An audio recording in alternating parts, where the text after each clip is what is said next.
Hi, welcome to In at the End, Here we are. watching The Legend. No. There we go. Oh, at the Both same together. time? That was cool. Watching The Legend of Tennessee Moltisanti. Very cool. That's very cool stuff. Yeah. Great episode. We should have planned out how we were going to introduce this episode. Right, yeah. Saying it together. That's cool. Yeah. Everybody loves that. Everybody likes that kind of shit. Directed by Tim Van Patten. His first Yeah. showing up as a director, which is pretty cool to see. He becomes such a regular with the show. It's Some great. of the best episodes. Yeah. And written by Frank Rizzulli and David Chase. It's cool to see David Chase showing up again, Yeah. getting involved. You know, I'd like to go back and see which of the ones he is credited on as a writer. I know, Right. I know the first key episode episodes, and yeah. the last episode, Yeah. but what's in between that he's... Are there any that he's a singular writer on them, or does he only It's do... a great question. Yeah. Well, we'll see when we get there. Okay, Yeah, we'll have to for keep sure. an eye on Not it. to speak out of turn. I don't want to mess it up. No, I know. But it is interesting because when he's involved as a writer, I feel like we get a window into some of the main questions that The Sopranos is supposed to be asking. Big time, Some yeah. of the main like concerns of the show and kind of what the topics are that are kind of being examined at any given point in the season. So I think we definitely have that in this episode. Definitely. There's a lot of talk about what it means to be Italian American, how that group is stereotyped, how Yeah. that group is seen, what that identity means. Mm-hmm. And it's interesting. I feel like it's a more literal episode than some of the previous ones, less Yep. metaphorical. I feel like they really kind of play their hand. The cards are kind of on the table about what this episode is about Yeah. more than some others. Well, and it's a lot more like in the dialogue in some ways. Even like we commented to each other that we are both like writing down a lot of quotes from this episode, which is funny because Yeah. Christopher says when he's writing his script that he's going to work on the dialogue first. Right. And there are so many like hard-hitting quotes in this episode. Not so Totally. much in Christopher's script.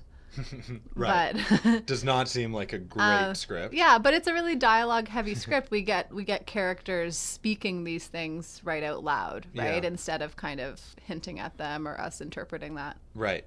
Interesting. I think something that Christopher says really is a very important idea to the show, and that's when he says, it's like the fucking regularness of life is too hard for me. Yeah, I think that's a key point and idea in this show. totally. I think this show is so revolutionary because it takes this kind of seemingly glamorous world of the mob and it makes it so mundane and so everyday and so regular that it's really interesting to see how a character like Christopher is dealing with that and how all these characters are dealing with Yeah. that. Like having Paulie come up and say, I have no arc. This is what I've done. Yeah. I'm just half a wise guy. And yeah, really taking a look at who these characters are and how they deal with that kind of mundane existence that they're all thrown into, Yeah. even though it should seemingly be a lot more exciting. Well, and even just, you know, and that certainly within the the construct of the whole show, but even in this episode, right? Like we have this impending, oh my gosh, the feds, the indictments, like Yeah. they're coming. And then the episode is a lot of just like waiting for that to happen for most of the episode. And Yeah. then finally, like, yeah, they come to the Sopranos house, they break a bowl. They break a bowl. Yeah. They take the computers, but like it doesn't have, you know, kind of like we've talked about before, it doesn't really have that climactic arc Right. to it. It kind of just peters out. They eat some dinner, Yeah.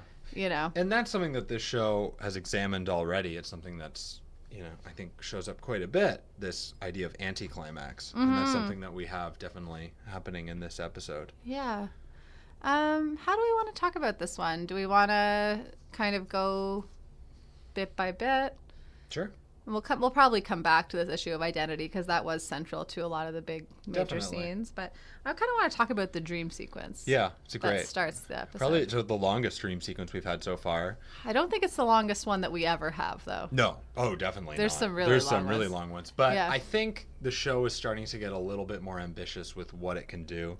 We have the first use of filming with that kind of like sliding technique where you feel like you're kind of floating with the character. I like that. It's so great. Yeah. And we see that again later. And it really has a certain feel to it. Yeah. Which is really cool. Well, I love how it opens with him sitting in front of those pigs, right? And at first you see him and you just think he's sitting there, and then you slowly, like, it just slowly starts to make you feel so uncomfortable. We get this like repeated dialogue back from like what Emil had said about the sausages, right? Yeah. So, or email as he calls him, as Christopher calls him. And then I like how he looks at an espresso machine, getting into right away at the beginning of the episode, kind of setting up this object or the symbol of Italian stereotypes. Yeah. Yeah. Yeah. Really interesting. Well, and then we have all these great, I just love like the disembodied hand that's in the freezer doing all these things. So it's first like feeding Adriana the sausage, like holding out this sausage for her to chew on. Yeah. And then she turns into Carmela. Yeah. I don't know what the meaning of that is. And then... Well, we have at other points in the show, it was reminding me of Christopher reflecting on how he didn't want Adriana to turn into another Carmela Soprano. He has a line later on in the show of, interesting, kind of pushing out babies and kind of being this mob wife who, it's not something that he is attracted to, or was attracted to. So maybe, somewhere in his subconscious, he's already kind of wrestling with those. Yeah. Oh, that's interesting. I didn't think of that. But I like how the hand is then like passing him the different foods from inside the freezer. Yeah. And then he goes to the hand to give him the bullets, like those, Yeah. and then the hand grabs onto him. It's very spooky. It's It kind of a is. nightmare that I would have, actually, I feel. Yeah. It's spooky hands. It's amazing. It's just such a great feeling. It's kind of Yeah. like, well, I don't even know it, like David Lynch sort of feeling. Yeah, or something, totally. Yeah, very, very eerie, but very creative. The way it's filmed is very unique to Sopranos, and you can kind of recognize it right away. I love the wind blowing also, like when he is making the sandwich, and there's like stuff blowing around everywhere. Yeah. And which is interesting because that cuts to the wedding shortly after where they're playing Summer Wind. Oh. Ooh. My one specialty on this podcast, maybe the one thing I can contribute that isn't available elsewhere, is jazz musicians talking in depth about Sopranos. So we need that in our world. We need that more in the world. Yeah, it's an important niche that hasn't been filled. Shoot, I'm glad we're doing that. But I like in the dream sequence too, where Emil comes and he says, "You fucked up," and he talks about the bullet casings. Yeah, and that's a good example of something that we see quite a bit in the show, which is of events happening in dream sequences or through people's subconscious wrestling with ideas that actually pushes the plot and the narrative forward, right, and makes people act in a certain way. So then Christopher goes and he digs up this body, and that's something that happens within his dream. So that's a little bit irregular for a TV show to have a development from a dream sequence right away. So yeah, this show really plays with ideas of where things can be developed from, and it's very unique. Yeah. What does he originally want on his sandwich? I know he changes it to Black Forest ham. Salami, I think. Okay, interesting. Yeah. Well, it's interesting because in that first episode, and the line that's being repeated is when Emil is talking about, Have you tried our sausages? We like pork too, or something like that. Yeah, we like your meat in Czech Republic too. I don't know. I think they're talking about pork. Porks, okay. Yeah. But I think that's interesting in the context of this episode, where it's examining Italian-American identity so closely and what that means. And yeah, thinking about people's identity and thinking about affiliating with a culture. And we're looking at this kind of microcosm of Italian-American society, but there's also these other ethnic or cultural groups that exist on the kind of periphery of the Sopranos world that also have an identity and cultural norms that maybe we aren't investigating, but are kind of equally relevant. Maybe, and maybe when we start to talk about identity, we can come back to that. Like, it's not unique to Italian Americans to have stereotypes associated with them. You know, like it is. It's in every culture, and there's these kind of like identifiers that are used to discuss. I mean, even in our first encounter with Emil, is he Czech or is he Polish? He's Czech, I think. He's Czech, but Christopher calls him Polish, right? Or something like... Well, then there's the Polish joke and the bad comedian who talks about Polish Rashomon, which is a great Rashomon reference, considering in the first episode we brought up Rashomon because of the shot between the legs where the show starts, being maybe potentially... I don't get what it even means to have a Polish Rashomon. I was in Poland recently, and didn't all have the same perspectives. I didn't know that stereotype. Maybe that's a stereotype, but maybe perhaps maybe it is a stereotype. We've just created it. But yeah, so like, but I forget what Christopher thought. I think Christopher did call Emil Polish. Well, I'm not surprised. Yeah, and so it is. It's like, and he's trying to clarify. Like, he corrects Christopher a number of times. I wish I could remember exactly. Yeah. But yeah, like, he has his, like, they have their own sausages that are culturally relevant, just like salami is culturally relevant too. And yet, the Italian-American experience is a little bit unique. It's something that's been talked about a lot, and it's examined through the lens of film in this episode. They talk about Goodfellas, potentially the gangster, the mob movie being the classic American cinema at this point. And also living in the U.S., the Italian-American experience is rather unique. Yeah. And has been talked about and examined quite a bit. Totally. And is pretty prevalent in the general culture.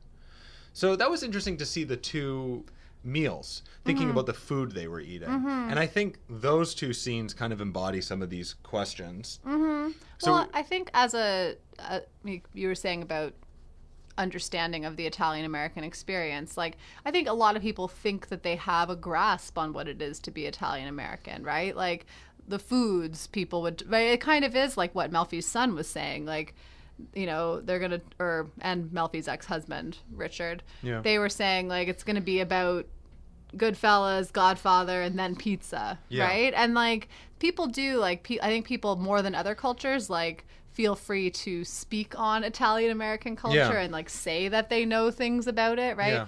And we have that weird list in the Soprano meal, that like strange list of people foods, that they go through. Who invented the telephone. Yeah. They have Francis Albert, which we had to watch with the subtitles to realize that they were talking about Frank Sinatra. The Cosa Nostra, talking Meadow kind of glibly bringing that up about it's a Lucky Luciano being the founder of the Cosa Nostra. So it is, it's like, and I didn't know a lot of those references, I mean, I've heard them maybe, but like, I think more so than other cultures in America, we kind of feel like we have ownership over Italian American culture also, right? So I think there is that aspect. And then, so if that's what you're known for, how do you differentiate yourself from that? Or what is your identity? Right. then? And I think identity is a big part of this episode. It was interesting in those food scenes to see the foods they were eating in the Melfi family. They were literally eating spaghetti and meatballs, red sauce. Yeah, it the most looked like stereotypical your Italian. godmother's house. Yeah. And then, at the Soprano household, they're eating Chinese food, drinking Coke. So it does really ask the question of maybe who is American, or what is Italian American, and what is that culture. They also have interesting art up at the Melfi household, or the Melfi grandparents. So there was one piece that I didn't really recognize all that much. It was like a little more abstract, but then they had this like neoclassical portrait up. Was that the one? It almost looks like a Modigliani or something in the room outside looking in. It wasn't quite Modigliani because it was realism. Yeah. Right. But it was not Italian. Right. Let's put it that way. What Modigliani would be. Right. I just meant in terms of the angle of the person that was being the curvature of kind of the composition of the person kind of. And then they had this like relief sculpture, like a metal relief sculpture that looked like a Last Supper kind of scene. I couldn't really tell, and that was like behind Dr. Melfi. Right. And there was some more international kind of art. Well, yeah, and then they had all this like Asian pottery behind them as well. Yeah. So, and it was like there wasn't anything maybe besides that Last Supper and the food on the table, like things that would indicate Italianness, and the wine. There was red wine on the table. And in the Soprano household, not really either. Like, it's not like they've got Italian flags up or anything like that. But we see them eating this like very American meal of Chinese food and Coke. Yeah. It'd be one thing if the Melfis were eating pizza. That would have sent a different message, right? Right. But they were eating like quite a traditional Italian type meal with like the meats cooked separately in the sauce. That always makes me think of your godmother. Right. But yeah, I don't know. It is interesting though how they both explicitly talk about how they identify as Italian American. and how they engage with that, like what their meals are, what the culture of their family is. Because that's clearly something that's important to both of those families, but they both have different kind of buttons on terms of what offends them. Yeah. Yeah, so that we brought that one up as we were watching it. So at the Melfi household, they're talking about the word guinea, which I don't know where that stems from really either. I do know it's derogatory, right? But that's kind of basically what Melfi's son says. He's like, well, what does it mean? Where does it come from? And Richard is like, it's derogatory or whatever. He like totally brushes them off, doesn't even really explain it. And then later on, when Tony and Chris are in the car, he refers to himself as not this skinny guinea. Yeah. When Tony talks about, do you think you're depressed? He says, I'm no mental midget. Yeah, very interesting. And he kind of like, embraces it in some way or another, right? And I think that's the thing is like we all do, like in terms of maybe even in terms of our arc, right? Like we all do have choices about how we choose to conceptualize our own identity. Yeah. But there's always going to be these outside forces that are putting identities on us that we don't necessarily choose. Right. There's also something interesting, too, about examining those two families. There's something kind of, I guess, like seemingly highbrow about the Melfi family. It's kind of like a more refined... It's a more refined family unit in terms of their topics of conversation, the ways they interact. But there's also something kind of extremely pretentious about it. They're very annoying. They're very annoying. Even more so than at that meal, but when they're at their therapy session. Yeah, that one, I'm like, oh my gosh. Yeah. The son is also so annoying. Right. The way, just like the way his voice sounds like. It kind of reminded me of actually 6 Feet Under in terms of like a psychiatrist family. Yeah. Therapist talking about these issues I know. amongst themselves, and it's a lot. But it's just really interesting to see these topics being seen through the lenses of the Soprano family and their position, as well as this family that occupies a different space in society, but is looking at the same issues, is passionate about the same issues, and is defined by the same issues. Totally. Yeah. Yeah. I wanted to talk about, maybe this is just kind of random, but there was this one, like the kind of, I guess the arc of this episode is, around these indictments, but it's largely around Christopher. This is through Christopher's perspective, right? So it's kind of his arc from not feeling valued and not feeling important and not feeling like he has an identity. Not feeling like he has an identity within the mafia and within life. And then it goes from the climactic point at the end is him seeing his name in the newspaper. And I love when he buys all the newspapers. It's the Star Ledger, right? It's the Star Ledger. Which is interesting because we also see Livia reading that for the obituaries at a different point in this episode. In last episode, I think. No, in this episode. Really? Yeah. So we see her looking through with a magnifying glass in the last episode. There's a tiny moment when she's in Green Grove. She's reading before something, Carmela gets and you there. can see the back of the... Yeah. There's a lot of these examples. That's just the Sopranos news. They always use that paper, I think. There is, but I think there's a lot of examples of like referencing something multiple times in one episode. Something showing up 2 times to connect characters. Totally. There's this web and everybody's kind of connected. Even like with that line that you were talking about where invariably everything's going to reference Goodfellas and pizza. Even that's kind of ironic because we're clearly referencing Goodfellas in the scene in the bakery where Michael Imperioli's now shooting the baker in the foot, where in Goodfellas, he's playing Spider, who's shot in the foot. Mm-hmm. So it's kind of this kind of like reference, I think. But but in terms of Christopher's arc, I like the progression. I just really like the progression of how it goes for him. Like he goes from at the wedding when they find out about these indictments, his first comment is, "They're going to want my ass." Yeah. That's what he says, which I think is a really great line. And he interacts a lot with Georgie, who I remember his name. Georgie, with his fake tattoos. And he interacts a lot with Georgie, and that's what he said. He's like, "They're going to want my ass." And Georgie's like, "Why?" Yeah. But then we get this great scene where Georgie calls Chris. And this is when the TV segment is on about these indictments, right? With that speaker, that guest speaker who is annoying and seems to know about the mafia.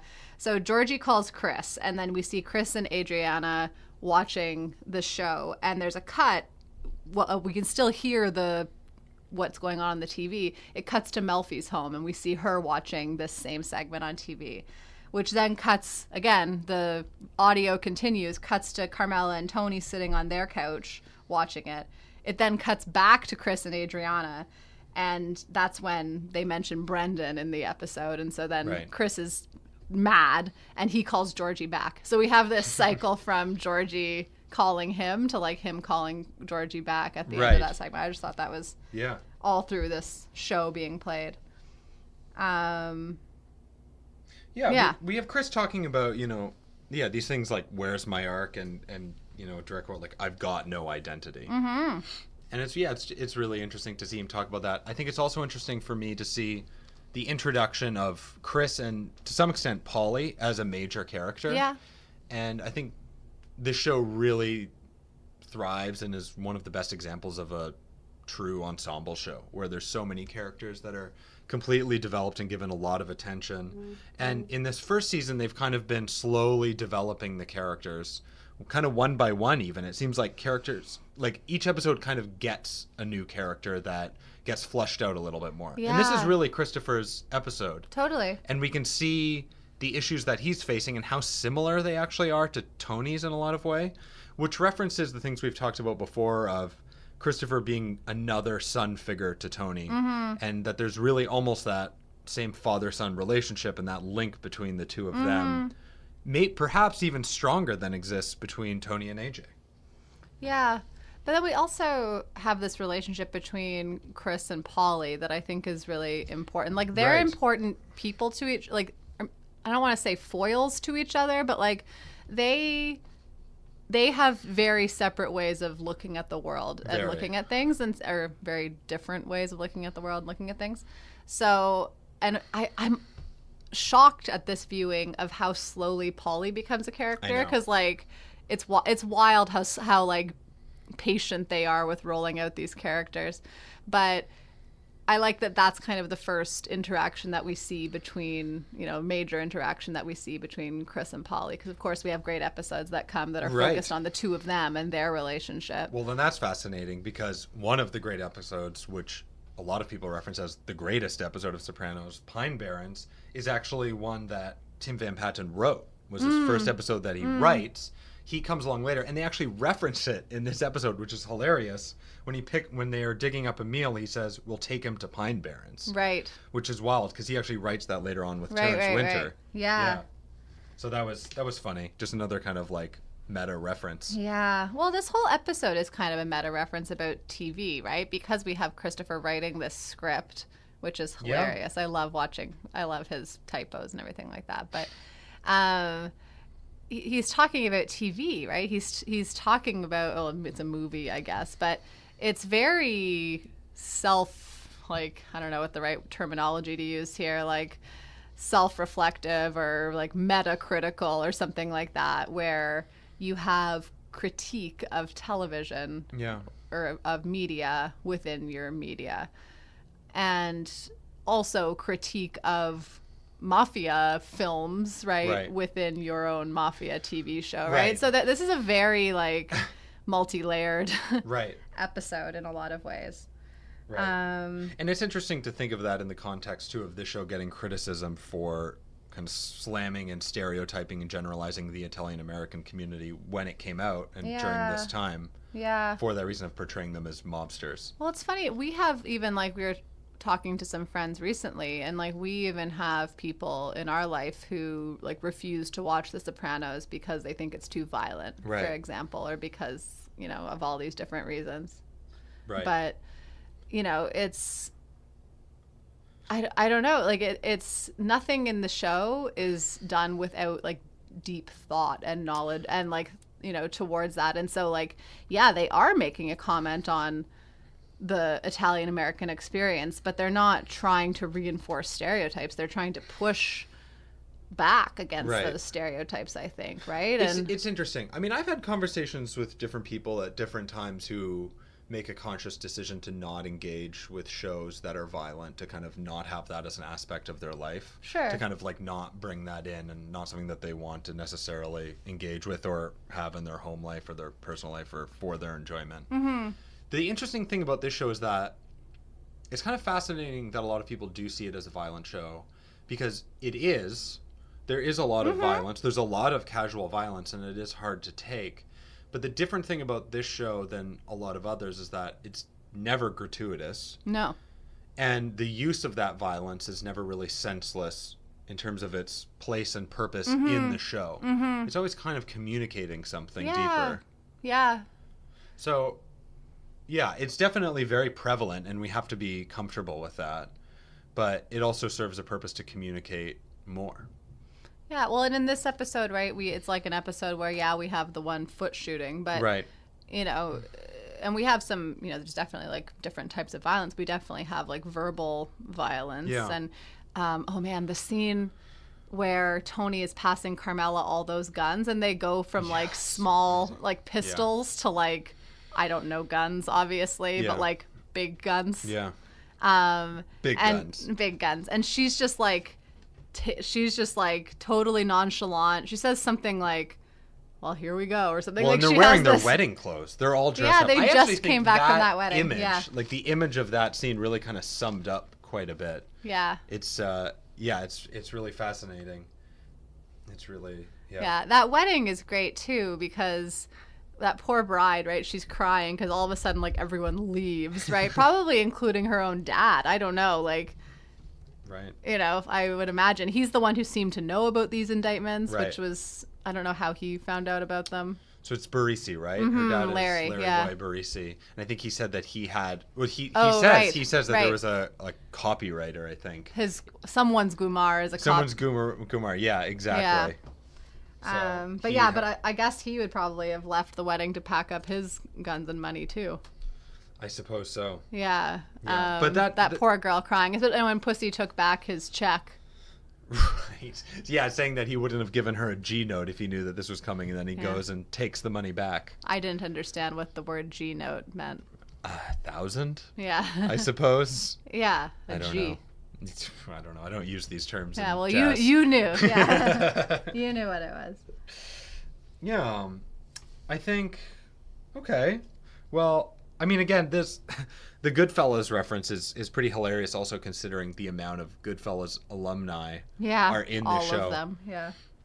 I mean, the show can't really avoid being compared to something like this, but it really does play with that, in that it hires and uses a cast of people that are alumni to an insane degree. It's almost 30 actors in this show. I think it's a BuzzFeed article. I don't know. Yeah. Got fun looking for that. Yeah. You look up. Some of our favorites are Big Pussy as man at coat rack in introductory scene of Goodfellas. He was so good at Paulie as man who gets out of car in flashback. Yeah. There's some good but ones. it's interesting when you think about that, actually. So are most of those actors Italian? Because that's been a thing, like that's come up a lot recently in terms of like trans actors, for example, right? So having like non-trans people play trans characters in film, right, has become a big issue. So clearly some of those actors are Italian, and so I wonder like how they grapple with that role, and how non-Italian actors grapple with their representation of a certain group, right? Like you have to be so careful as an actor to do justice to your representation of people, right? And like carefully represent the characters that you're intending to represent. So but yes, a lot of them were Goodfellas. Yeah. Speaking of the actors, it was great watching this episode and seeing some of the continuity errors of who shows up in this episode and does not line up with those actors later on in the series. So I was like, that's not Silvio's wife, because she's very iconic looking. And I Pussy's don't know. wife also different than who we have later on. But the huge one is that we have Gino, who walks into the bakery. I know. Is actually Vito, who becomes a major character with later a major story arc. With a major story arc of his own. Yeah. He just comes back as a different person. I don't mind that. Adriana did it already. I don't think she really was that hostess in the first episode. I don't think that was... But at least that is possible. We can't have... Gino couldn't just be Vito, who's in the mob. And maybe he had a prior identity before being Vito. Wow. That would be deep. Heavy. Entirely possible. Okay. Just as the same looking guy with another Italian name. Yeah.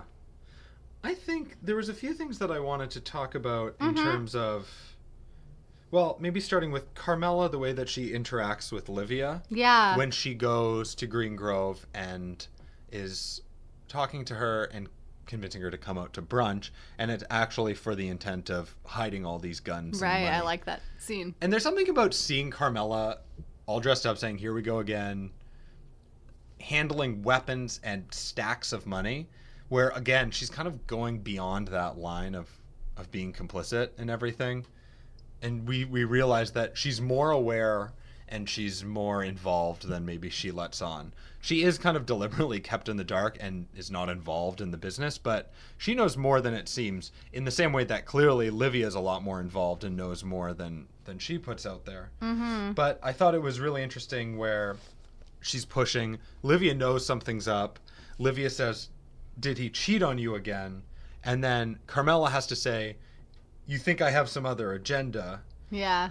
You know, and then Livia keeps on pushing back, so there's this kind of like spat. Yeah. And the only way that Carmela can actually get her to leave is when she says, you'd think I'd come here to talk to you, don't flatter yourself. And then Livia kind of goes along with it. So the family interactions really require pretty aggressive measures and to kind of put something onto the other person in order to be successful. Mm-hmm. And we see that with Tony's constantly deflecting questions and constantly, when he's at fault, either focusing the attention somewhere else or focusing the attention on something that the other person did wrong. Yeah.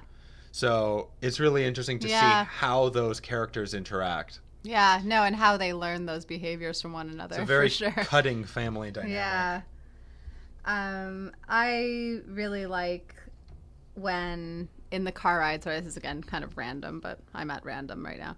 When Tony and Christopher are in the car, at first Tony's like so mad at Christopher, right, for shooting that guy in the foot.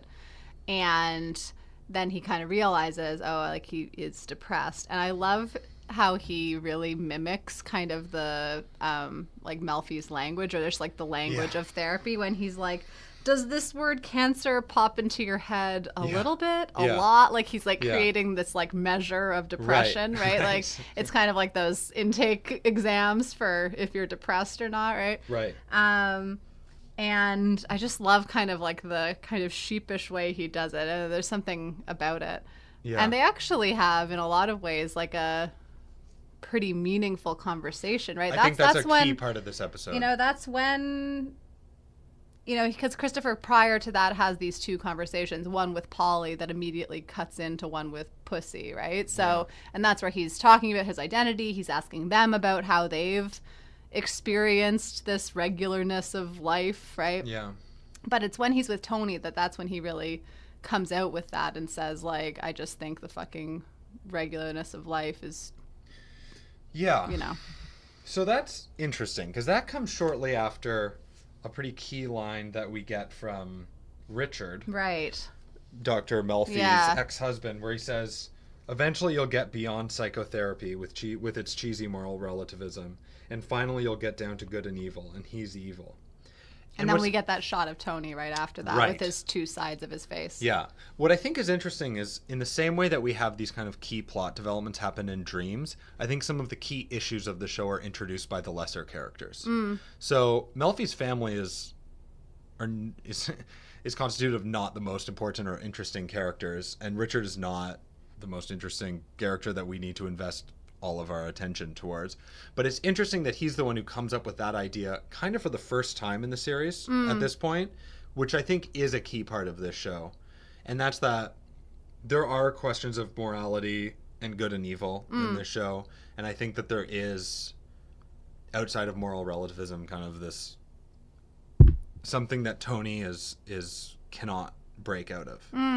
And I know that, like, right after that, we do have that shot that kind of swings around with the train where, again, we see his two faces, which goes back to that Hawthorne quote in college. And the first scene that we have in college where it swings around. And the other scenes that we've talked about earlier with lighting and seeing two sides of somebody. But I think that, I don't know, I don't think that Chase is making the point that people can be evil. I think what he's showing you is this complex character, right? Because we do then jump into this scene where Tony's actually cares about Christopher, and I agree, and it seems like he's not at first. He hits him, but it gets complicated, and actually it's that line, it's like the fucking regularness of life is too hard for me. That's where he really changes. He relates to that. I do think, though, that there is a question that's being introduced. I don't think it's nearly as simple as good and evil, black and white, good and bad. I don't think a show Tony's of this wearing a level lot of of complexity blue in this episode, by the way. I don't think that a show with this level of complexity is that simple at any level. But I do think there's a question of, can Tony change? And are there bad actions? Are there evil actions that have an effect on the world around them? And I think that, as simplistic as that is, at its core, that is something that is thought about and kind of looked at through this show. And I think that Chase works to answer that question throughout the course of the show, and I think he comes to somewhat of an answer by the end. That's my personal take. Yeah, I don't know if Tony changes. Well, exactly. That's the thing. But like, I think so that if the question is like, can Tony change? It's like, well, no, I don't know, because he doesn't. Right. You know, like. Right. But does that mean that he can't? I don't know. Well, that's interesting, but I think that this show is really looking at a mobster. You know, there's that joke, like, you know, find a psychotherapist who deals with mobster-related depression, you know. Right, like that hilarious therapist. Yeah, he was he was as good as the comedian at the old folks home. The problem that Melfi deals with is, can her therapy help Tony? Right. Can it help him change? Right. And by the end of the show, I think it's actually a force of, I don't want to say evil, I find it's too simple, but it's a force of negative outcomes. I think that it does not lead to the intended place. It does not change things to a place of realization of what's going on. It's a tool, if anything, to give oneself reason to engage more in that kind of behavior. Yeah. To kind of rationalize. Sure. I think the choice of words about moral relativism being kind of a bad thing is interesting, because I teach development, and when we talk about moral development, actually being more like having that sense of moral relativism, like not believing that things are black and white or that things are good and evil, is actually like a higher plane of moral understanding. Right. And so is it a good thing to get past moral relativism? I don't know. It's like more simplistic and maybe like easier to do that, right? And we live in a world that doesn't deal in moral relativism. Right. But I found that kind of interesting that that's where he, like, those were the words that he Well, it's also use. interesting that Richard is the one who introduces that, because he's the one who sees things in such a black and white fashion. Italian-American stereotypes coming from the mob are bad. Yeah. And that they are tarnishing everybody. And it seems so simplistic. It's kind of ridiculous, really. Like, if he's that insecure that his entire concept of identity is shattered by the existence of the mafia, I think that that's something that he would need to reflect on within himself. Yeah. That's a very weak sense of identity. Totally. Well, and using any kind of like one thing as your identity is dangerous in that sense too. Absolutely. Right? Like, you are likely to get shattered. And it's like Dr. Melfi says, Jennifer, you know, where she says, with all the things going on in the world, I do find some of the dialogue in this episode a bit forced, but it does bring up some interesting ideas. But I like how Christopher talks about how maybe it's intentional. Yeah, like he's writing the dialogue first in his script. Yeah. So. But Jennifer talks about, you know, with everything happening, you know, with famine and ethnic cleansing, this is the issue that you focus on. Yeah. And it is interesting as a reflection of who he is as a character, and that is a very simplistic stance, and that is it's a funny issue to define your kind of quest for justice for him. That's an interesting cross to bear. Yeah. No, it's it's an interesting one. I do agree with you about the dialogue, but I think, like I said at the beginning, like, this is an episode where we're hearing things come out of characters' mouths, actually. Like I think that the team really wanted to convey certain things. Yeah. They probably had an Adriana who was, you know, trying to convince them to look at the plot and look at the character development, but they were focused on dialogue. That's okay. Yeah.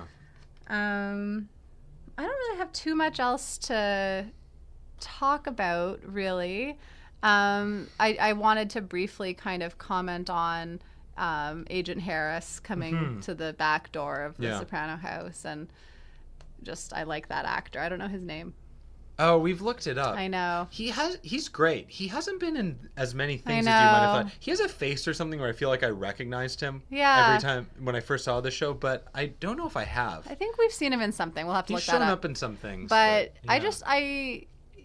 it's interesting, like especially with this whole episode kind of building up to this, right? Yeah. Like to this happening. He's like this kind of okay guy. Like he gives Tony a second to tell his kids that he has visitors and whatever. He's a little sassy or whatever. It's funny too that we have this.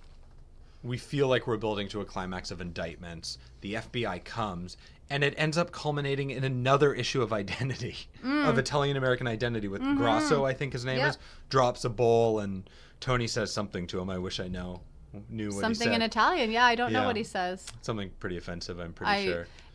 He was making some kind of hand signal. It looked like it was bad.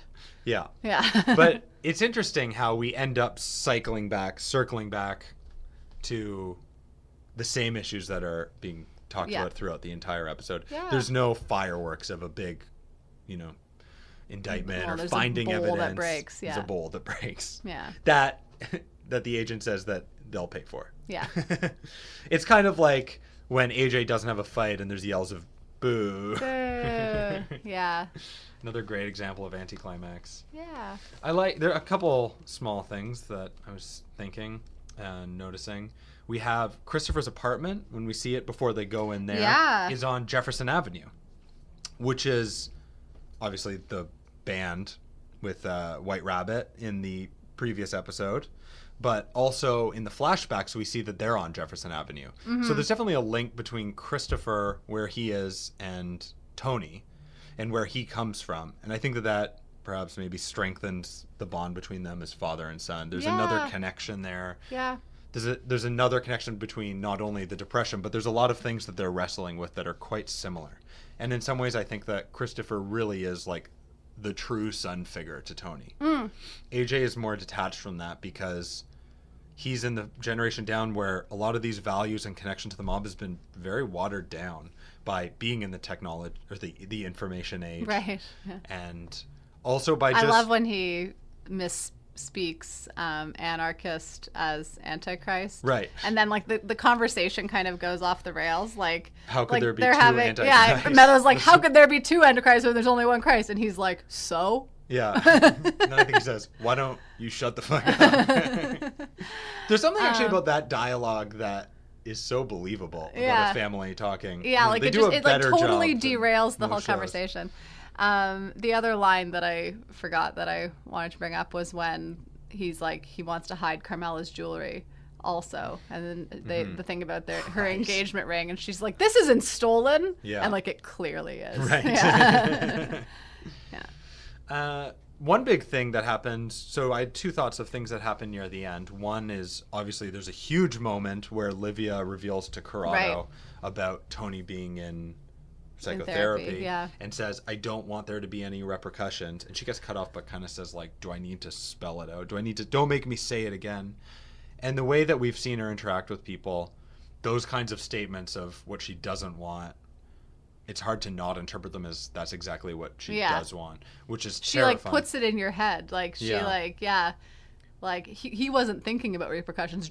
Junior was just kind of confused. Yeah. And she's like, you're a broken record. Yeah. But he was like, what? Like Tony?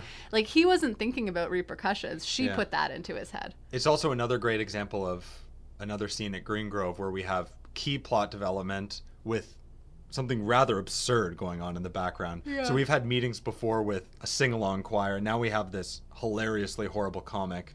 Again, it's like this kind of conflict between two things. So in the dreams, we have like in the non-real, we have like the realist plot developments. In these scenes where we have something that's seemingly so innocent and harmless, we actually have some of the most harmful things happening. Yeah, totally. It's really interesting. And the last thing was just the last scene of Chris driving, kind of looping around and picking up the paper, seeing his name there, and having a stronger sense of identity. Yeah, this is who I am, right? This is who I am. That's my name. This is who I am. He identifies with the mob, and that strengthens his identity. It also strengthens his connection to that family, which is actually something rather destructive. I don't know how positive that is. Yeah, I mean, well, it definitely eventually destroys his dreams of being a film writer. Yeah. And I think that's a classic Sopranos place to end up in a place where somebody's kind of engaged in self-destruction, and if you kind of read the writing on the wall, it's leading somewhere rather bleak. Yeah. So. Well, and you see it like in the scene where Adriana lovingly refers to him as her Tennessee Moltisanti, right? Right. And she said, I've never seen you like work Apply so hard on yourself like something. this.